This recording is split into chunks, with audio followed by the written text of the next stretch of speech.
ಕೂತ್ಕೊಂಡು ಕೆಲಸ ಮಾಡೋರು ತುಂಬಾ ಜನ ಮಧ್ಯಾಹ್ನ 3 ಗಂಟೆ ಅಷ್ಟೊತ್ತಿಗೆ ಸುಸ್ತಾಗ್ತಿದೆ, ಕೆಲಸ ಮಾಡೋಕ್ಕೆ ಆಕ್ಟಿವ್ನೆಸ್ ಇಲ್ಲ, ಆಲಸ್ಯತನ ಫೀಲ್ ಆಗ್ತಿದೆ, ನಿದ್ದೆ ಬರೋ ತರ ಆಗ್ತಿದೆ ಅಂತ ಕಾಫಿ ಕುಡಿಯೋಕೆ ಹೋಗ್ತೀರಾ.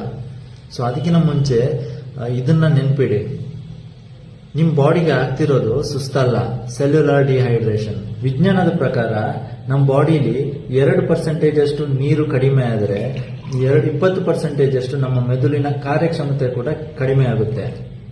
ಸೊ ಕಾಫಿ ನಮಗೆ ಎನರ್ಜಿ ಕೊಡಲ್ಲ, ಕಾಫಿ ನಮಗೆ ಟೆಂಪರರಿ ರಿಲೀಫ್ ಕೊಡುತ್ತೆ. ಸೊ ಇದಕ್ಕೆ ಸೊಲ್ಯೂಷನ್ ಏನು ಅಂತ ಕೇಳೋದಾದ್ರೆ, ನೆಕ್ಸ್ಟ್ ಟೈಮ್ ನಿಮ್ಗೆ ಸುಸ್ತಾದಾಗ 1 ಗ್ಲಾಸ್ ನೀರಿಗೆ 1 ಚಿಟಿಕೆ ಉಪ್ಪು ಇಲ್ಲ ಅಂದ್ರೆ ಎಲೆಕ್ಟ್ರೋಲೈಟ್ಸ್ ನ ಮಿಕ್ಸ್ ಮಾಡಿ ಕುಡೀರಿ. ಇದರಿಂದಾಗಿ 10 ನಿಮಿಷದಲ್ಲಿ ನಿಮ್ ಬ್ರೈನ್ ಚುರುಕಾಗುತ್ತೆ, ಹಾಗೆಯೇ ಬ್ರೈನ್ ಫಾಗ್ ಕೂಡ ಮಾಯ ಆಗುತ್ತೆ. ಇದೇ ತರ ಸೈನ್ಸ್ ಬೇಸ್ಡ್ ಹೆಲ್ತ್ ಟಿಪ್ಸ್ಗಾಗಿ ನನ್ನ ಫಾಲೋ ಮಾಡಿ. Thank you.